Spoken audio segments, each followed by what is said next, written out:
Now, a more typical behavior that is closer to what you normally would call empathy is consolation. And actually, consolation, this is an adult male chimpanzee who's screaming after a fight, and a juvenile comes over and puts an arm around him. It's very similar to human consolation. This is bonobo consolation. This is also bonobo consolation. And so, consolation is the first studies on empathy. They were done by a woman named Caroline Zahn Marksler, and I know her. And she did that, I think, 30 years ago, maybe even more. But let's say 30 years ago, she started that. She was not taken seriously, even though empathy now is a big topic, and there's neuroscientists, everyone is involved in empathy studies. But at the time that she started, and she did it with children, she told me that she could not get anything published in scientific journals, and she could not present it at meetings because the reaction of the establishment was that empathy is something for women's magazines. Literally, that's what they said. So they didn't take it seriously. The way she tested empathy is she would ask if a family member, so she would go to families, and she would observe in the family room. She would ask a family member to cry or to cough and say, "I'm sick," or something like that, and then she would see how young children responded. And very young children already. They can barely walk, but they walk up to the person, they touch them, and so on. And in those studies, so that's basically consolation behavior. And in those studies, she found that pets sometimes did the same thing. And she said that, in her opinion, if dogs do the same thing as the young children, we should have the same label for it. And so she was open to the idea that animals might have empathy. So we studied this at the sanctuary that I mentioned on bonobos. And the interesting thing about that sanctuary is that all of these individuals are orphans. So they all are traumatized orphans that are raised by humans. So there's a real deficit in their education, so to speak. But on the backs of some of the females, we see babies. And so we have also moderate or bonobos that we can compare them with. This is a very important issue because I don't know if you know the studies of Romanian orphanages. There are studies of orphans, human orphans, and their emotional life is basically very messed up. Their emotions are not in harmony with each other. And as a result, they show less empathy for others. Because you need to self-regulate your emotions to have empathy for others. People who cannot self-regulate their emotions, they show what is known as personal distress. So the personal distress response is what you see in very young children, like let's say a 1-year-old or 1.5-year-old child sees another child cry. Instead of being concerned about the other child, they start crying and run to mom. That's basically what they do. So they cannot regulate their feelings. They certainly have not the capacity to take the perspective of the other. And so that's called personal distress. Their distress is affected by the distress of the other, but they're not regulating it and are not translating it into positive behavior or whatever. And so if you cannot regulate your own emotions, you get very different reactions. And that's what happens in human orphans. So you will see a consolation here. You see a baby bonobo on the right who gets bitten. The baby is maybe 3 or 4 years old. It's a very slow development in bonobos. And gets bitten, and you will see the consolation.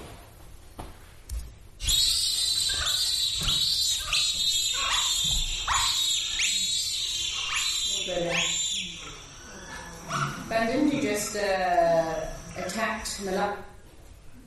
So it's a very typical behavior in the apes. So typical that we can do studies on it. This is one piece of data. This shows just the frequency.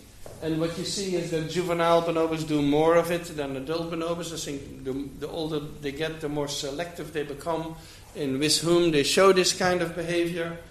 But the interesting part is what happens in the moderate ones. They do it far more than anybody else. We only have juveniles for them. We don't have the other categories. But the moderate ones, they show far more empathy with others. And that's as in humans. Than the ones who are orphans. And so it's a very similar type, and so Zana Clay, who did these studies, she wrote papers on emotion regulation, many other measures related to this, to demonstrate that this had to do with emotion regulation, and that as in human orphans, it is dysregulated, so to speak, in bonobo orphans. Now, something about the cognitive channel. So the self-other distinction is what allows us to orient to somebody else.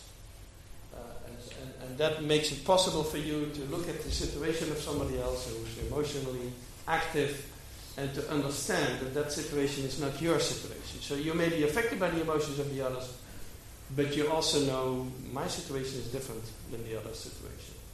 So the self-other distinction is important. And in humans, it correlates with mirror self-recognition.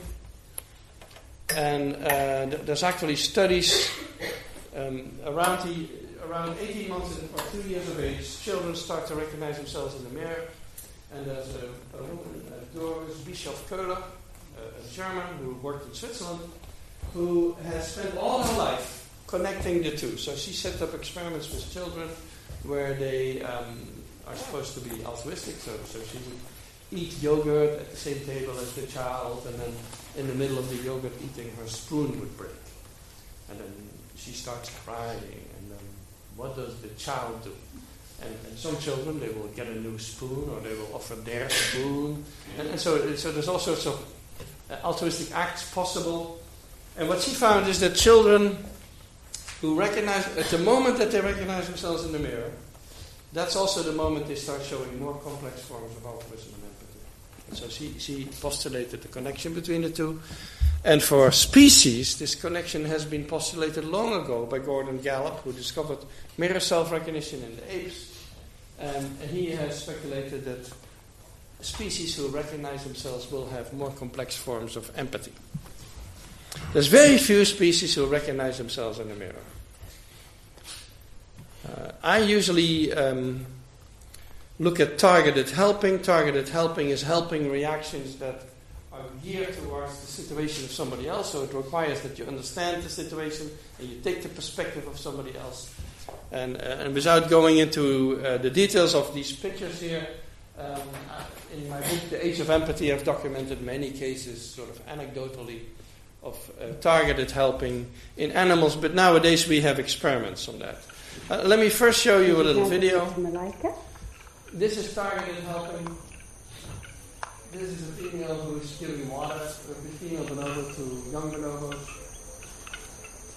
And well, she's using a bottle. That's of course a human thing, but she tips back the bottle and brings it back up when the mouth is full. And in order to do this looks very normal to us, but I've never seen a video of this, of any animal doing it. This looks very regular to us. And she's doing it to the other one also. In order to do this, you need to have some understanding of others. Others may want water, where the water goes. It doesn't go in their behind or their ear. It goes into the mouth. And so you need to have some understanding of others that I think the apes have. But we now finally have some experiments. And so all the anecdotal reports that I gave are now being confirmed by experimental studies. This is one that was done in Japan, where they had 2 chimpanzees. The one in front has a choice of 7 tools that the one in the back needs one of. So the one in the back is in a situation where he can get food, but only if he has one specific tool. And so the one in front needs to look through the window at the situation of the other, judge the situation, and say, okay, that's the tool that's needed, and be willing also to give that tool to the other one, because the one in the front is not getting that food. The food is going to the one in the back. So we have that kind of situations, and chimpanzees are capable of taking the perspective of somebody else. Now, this transition from emotional contagion, which we think is universal in the mammals, so there are empathy studies on voles and mice and rats and dogs. There's all sorts of empathy studies going on nowadays. And so emotional contagion is a mammalian characteristic. And that's why most of you at home, you have not iguanas or turtles, you have dogs and cats, mammals. Because we like that emotional connection. So that's emotional contagion. To make that transition to targeted helping, where you understand the situation of somebody else, may require self-other distinction, and that may correlate with mere self-recognition. And we don't know how well, for example, understanding of the situation of somebody else occurs in many other animals. So, for example, the dog. I don't know, did you grow up with Lassie the dog? Do you know who Lassie the dog is? Lassie seemed to do targeted helping. But Lassie was 25 dogs who were all trained to do what they were trained to do in the movies. And people have actually done experiments with dogs. So one experiment I remember was done by veterinarians where they would be in a room and a bookcase would fall over them and they would be trapped under the bookcase. So what does the dog do? The dog licks your face. So it's a nice behavior, but it's not helpful. And targeted helping in dogs may not be as developed as you might think it is. The retrieval reaction, they do show that. So they will retrieve their pups, for example, from a burning house, or sometimes human children from a burning house. The retrieval reaction is a very old mammalian pattern, and so they have that reaction. So I call that the co-emergence hypothesis, that both in child development and in evolution, complex empathy comes up at about the same time that a mere self-recognition comes up. And for the most empathic animals, that's the question. For apes, we know that they recognize themselves in the mirror, but for elephants and dolphins, there was no evidence for a long time. And only recently is there elephant evidence. So this is elephants at the Bronx Zoo, where we set up an experiment with elephants, setting up a mirror for them. This is an elephant who does contingency testing in the mirror. So she's going to make strange moves in front of the mirror, moves that elephants normally don't make. The thinking is that she's doing this to see if the mirror does the same thing as what she's doing.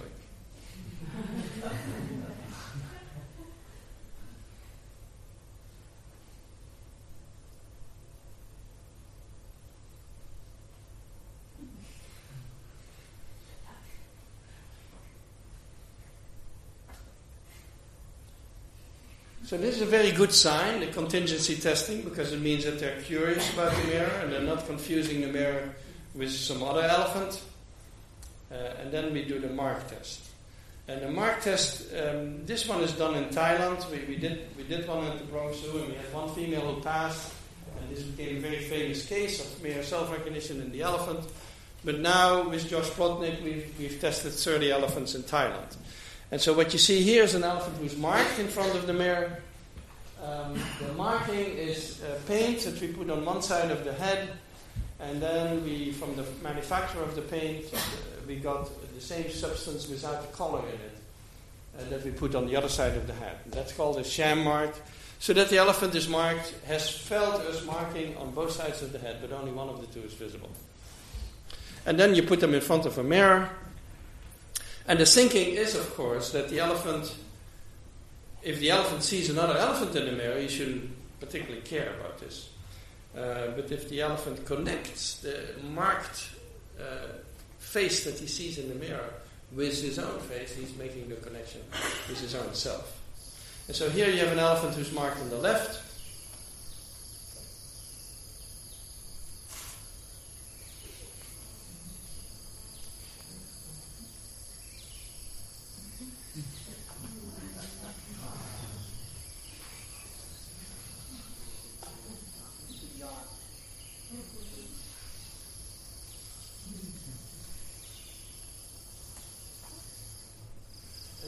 He is marked on the right. It's a different day.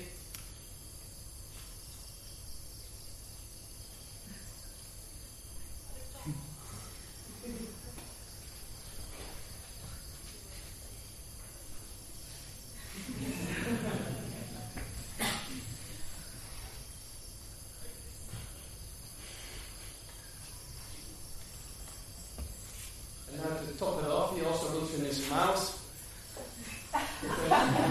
That's another part of his body that he never gets to see, and so I find it interesting that he sort of generalizes from the Mark test to inspecting other parts of his body.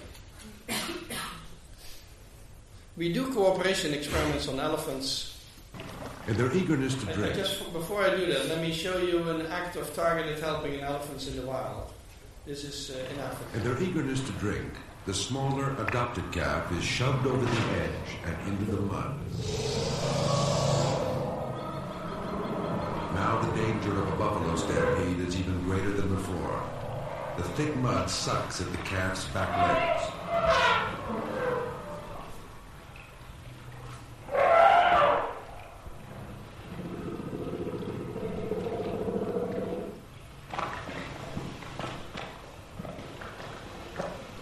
Following the matriarch's lead, they all climb into the mud to help.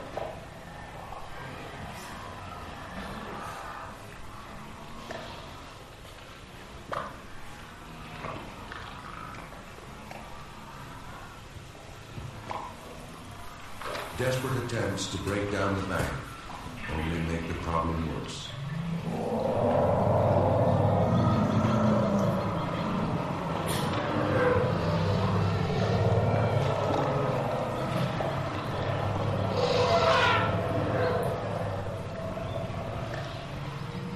The two females combine efforts, using tusks and trunks like shovels to keep the calf from drowning, while another digs a ramp.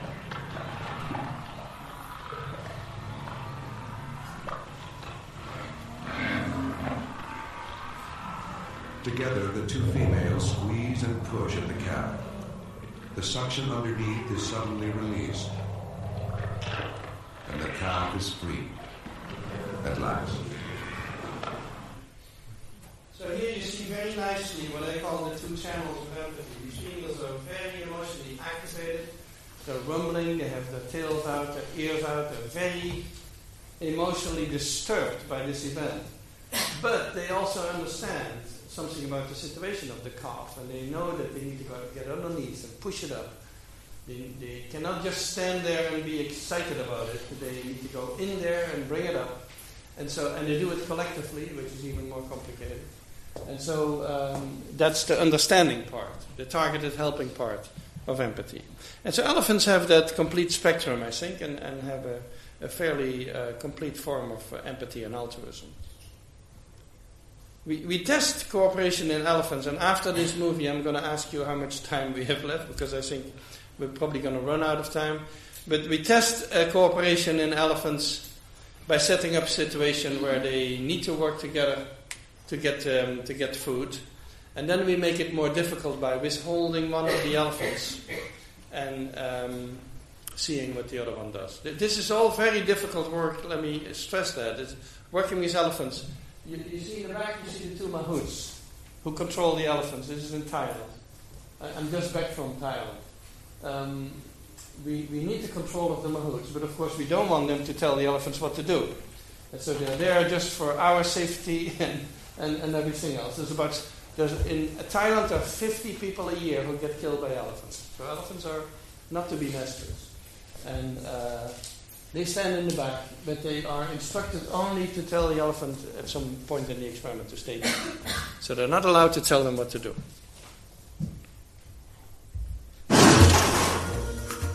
In Thailand, Dr. Josh Plotnick and his team have devised a unique challenge to find out, using a sliding table, some rope, and an irresistible reward. So here's the problem. The elephants need to be able to pull the table closer to gain access to the sunflower seeds, and they need the rope to do that. But if only one of them pulls the rope, then they both go hungry. Can they work together to solve a novel problem? And more importantly, do they actually understand the concept behind it? The first time the elephants are shown this task, they fail. But this is a necessary part of the learning process. And something is definitely going on in there. A 4-kilogram brain is working it out. The first thing I think that they learn, and there has to be some learning involved in this is a task they've never experienced before. The first thing is that they learn that their partner needs to be there. And I think in some ways they've learned not only does their partner need to be there, but their partner needs to be doing something. It doesn't take them long to figure it out.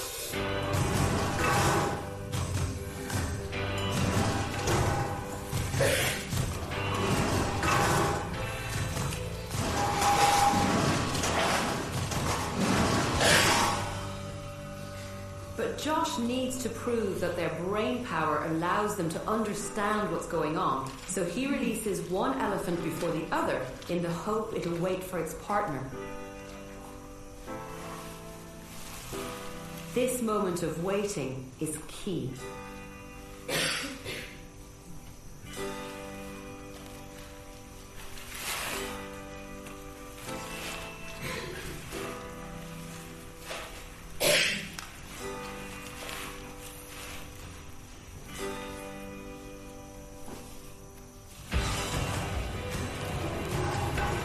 Josh gets the answer he was looking for.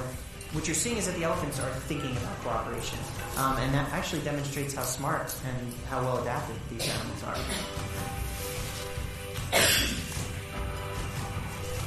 It's all very well proving that animals understand cooperation. But how does it help them to survive in the wild? So this kind of experiment has been done with many species. Only chimpanzees and elephants can do this because it requires that a behavior that is rewarded over and over, pulling at a rope, you get food. Now all of a sudden needs to be suppressed, and so it requires emotional control. And actually, emotional control is a very interesting issue that I don't know if you know in children how we study it. You know the Marshmallow Test. The Marshmallow Test is a very famous test on children where you give them a marshmallow, you can sit behind the table. And you tell them, if you don't touch it, like, I'll come back, I'm going away. If you don't touch it, you'll get a second one. And so then you see all these videos of children struggling with the temptation of touching this marshmallow. And then some of them, of course, eat it, but most of them can wait quite a while. And the Marshmallow Test, or similar tests, have been done with all sorts. We haven't done it with elephants, but have been done with apes. And apes are very good at it, and recently has been done with a parrot who is very good at it. And that's emotional control. It's very closely related to what some people in philosophy call free will. Controlling a temptation, knowing that you have the temptation, distracting yourself from the temptation, which the apes also do. So I know that in Holland there has been a big debate about free will after Dick Swaap's book came out. I've not completely understood the debate, but I wanted to say that. Okay, now, I'm at 1 hour, and I could easily go on another half hour, and so it depends a bit on what you people want.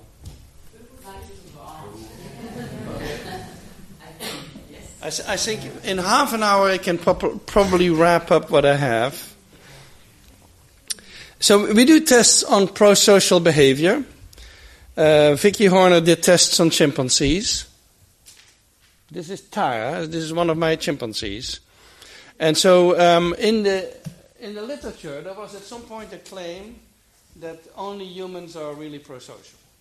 And so that relates to that issue that I mentioned before. Chimpanzees are indifferent to the welfare of others, and so on. And so people had done experiments with an apparatus that I think the chimps did not fully understand. And so we decided to work without an apparatus and to make it much simpler, the experiment. This is our chimpanzee group, which lives outdoors in Georgia. Georgia is much warmer than the Netherlands, and so most of the year they can be out. And this is a typical situation. We bring them into a building, and you will see how the experiment goes. The experiment is based on token exchange. You have selfish token, pro-social token. At the beginning of the test, the chimps don't know what the tokens do. So they get these two colors. They know that exchanging tokens may give them food. So they have been trained to do that. But that's all they know. They don't know what the two colors do. So now they make a selfish choice, meaning the red token. And gives it to us. We put it on the table. We remind them of the choice, and we keep only the one who made it. Express an opinion about the choice.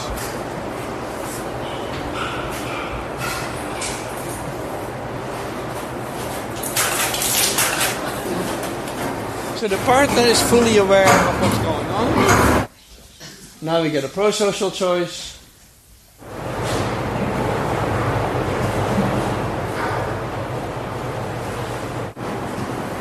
And again we put it on the table. Now we feed both chimps. Put tokens back into the bucket. Keep the same numbers in there. So that's the whole experiment. We do this 30 times in a row.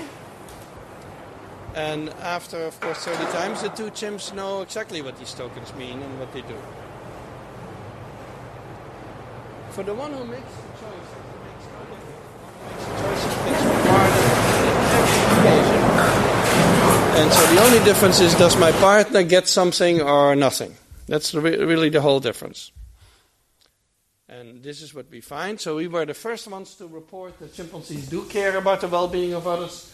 They go 60% to 70% for pro-social choices, whereas the random expectation is 50%. And if the partner draws attention to herself, they do it more. If the partner puts pressure on them by banging on the window or shouting at them or spitting water, then the choices go down. And if there's no partner, that's what we get. And so basically we found that chimpanzees are spontaneously altruistic. It's not really altruism in the strict sense because it's not costly to them, but they benefit the other. And now there are 5 or 6 experiments. In one of them it was costly. This was one on bonobos, where a bonobo would get a whole pile of fruits and could eat all the fruit by himself. But he had also learned that there was a door behind which sat another bonobo, and he could open the door. And that's what they generally did. They first opened the door, let the other one in, and then share the food with them. And so that cost them half their food. We do also studies on fairness. This relates a bit to that issue that I mentioned, the top-down view of morality, where we think that we formulate principles of justice and fairness and then we apply them in society. And I think it's exactly the other way around. We have a sense of fairness built into us, and we are capable of formulating it, which is wonderful. But, it was there to begin with. And so together with Sarah Brosnan, we did this very famous study now, the cucumber and the grape study with capuchin monkeys. And there's many variations now, and if you want to have an update on it, you should look at Science, the journal Science, where Sarah and I published, I think 2 weeks or 3 weeks ago, we published a big review paper of all the studies that have been done on this particular topic in animals. And so what we found is that if you reward monkeys for a very simple task in the same way, they both get grapes or they both get cucumber, they do it many times in a row. The problem starts when you reward them differently. So I'm not going to go over the data. Let's skip the data. This is sort of interesting because I think the data is very convincing, but people were very skeptical when it came out. But once we produced a little video clip, everyone was convinced. So it's sort of interesting. You collect all this information and data, you do the test 100 times on many different individuals, and people say, well, it could be this, it could be that, it could be such, it could be so. And then you produce a video clip of 2 minutes and no one talks about it anymore because it's too obvious. And this video clip has now been seen 12 million times on the internet and is being used in the debates on equity in the US, which is a very big debate. And here you see a monkey on the left who gives us a rock, and that's the task. He gets a piece of cucumber and eats the piece of cucumber. It's very interesting that the first piece is still good. Now, the partner now gives us a rock, gets a break, and the one on the left looks at that, and gives us a rock again, and gets cucumber again.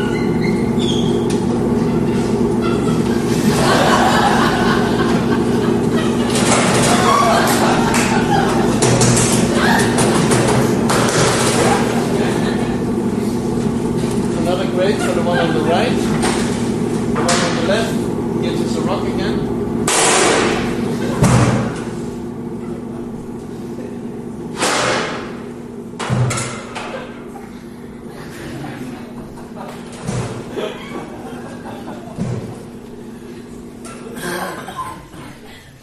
So when we first published this is a typical reaction that we got. The philosopher who wrote us that it's impossible for monkeys to have a sense of fairness because fairness was discovered during the French Revolution.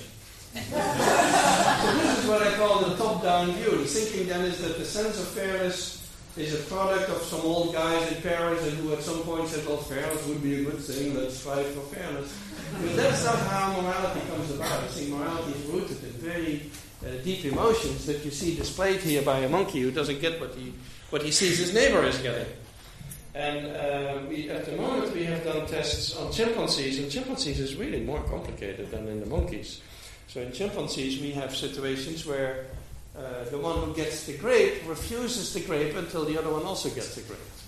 So that gets us very close to the human sense of fairness, and we've played the ultimatum game with chimps and so on. And so for chimpanzees the case is really getting very close to the human sense of fairness. Now I don't know how many of you are familiar with the is and ought debate in philosophy. How many of you are philosophers out there and know this debate? Because that's sort of the standard attack on biological approaches or neuroscience approaches to morality is that you cannot move from is to ought. You cannot move from how things are to how things ought to be, which is what morality is concerned with. So this is a cartoon on this. There's even cartoons of this. And it is to ought question.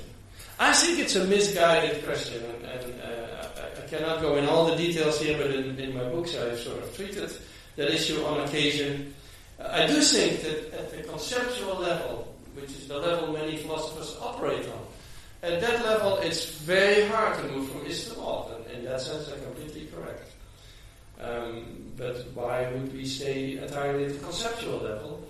If morality is partly rooted in the emotions. And actually David Hume already, the one who wrote about the is-ought question, David Hume was not as harsh as many other people after him. He said, well, we need to be reasonable about that question. We need to be reasonable. He didn't say it was an impossibility.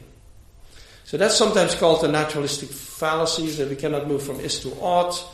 We cannot derive values from facts. And animal behavior is basically descriptive, and human morality is prescriptive.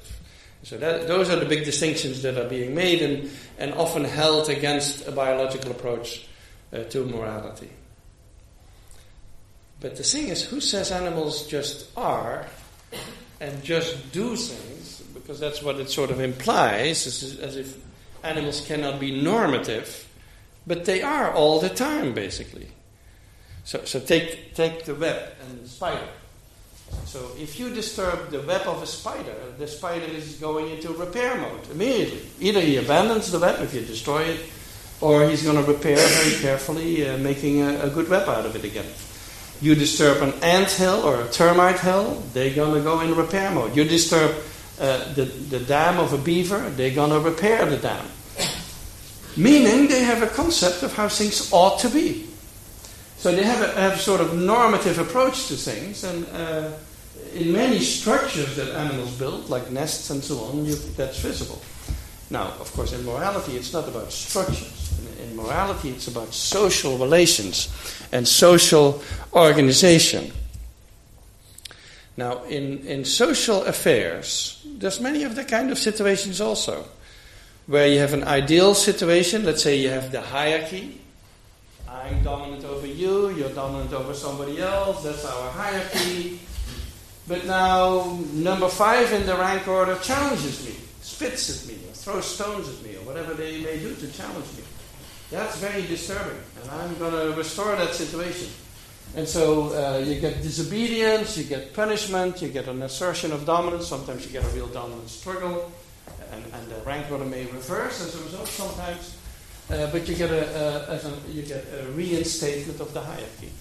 And so we have a view, which you could call normative, of how the hierarchy should be, and we will repair it if it's disturbed. I've mentioned reconciliation. You may have a conflict, and you're going to reconcile. So the relationship is disturbed, but you have mechanisms of restoring it, which means that you have a normative view. You basically have a view of how the relationship ought to be. Same thing for unfair distribution. In the ideal situation, everyone gets about the same for the same tasks. But if that doesn't happen, you're going to protest against the inequity, and you may get a more equal distribution as a result. And so basically, I don't believe that animals are not normative, and that you can say animal behavior is just on the is side of things. There's a lot of ought in animal behavior. And so in that sense, I don't believe that move from is to ought is an impossibility. So normativity is built into animal and human behavior, and I think that's where the connection is going to be found with morality. So the question, if there's morality without God, of course for me the answer is I don't think we need God for morality. It's very interesting to me that we do have religions in all human societies, and I do believe that plays a role in enforcing and enhancing morality, but it's not the origin. And I can very well imagine a society that is non-believing and still has a moral system. So I don't think God is essential, but God may have been helpful in the transition from small-scale to large-scale societies and moral systems. So basically Darwin was right. Human morality is emotionally driven. We know it activates very ancient brain areas when we resolve moral dilemmas, meaning that we're not doing everything in the frontal cortex. We have gut judgments. There's a lot of interesting research on our immediate moral judgments. And in the primates we find reciprocity and fairness and empathy and consolation and pro-social tendencies that relate to human morality. And I thank all the people who worked with me, and I thank you for your attention.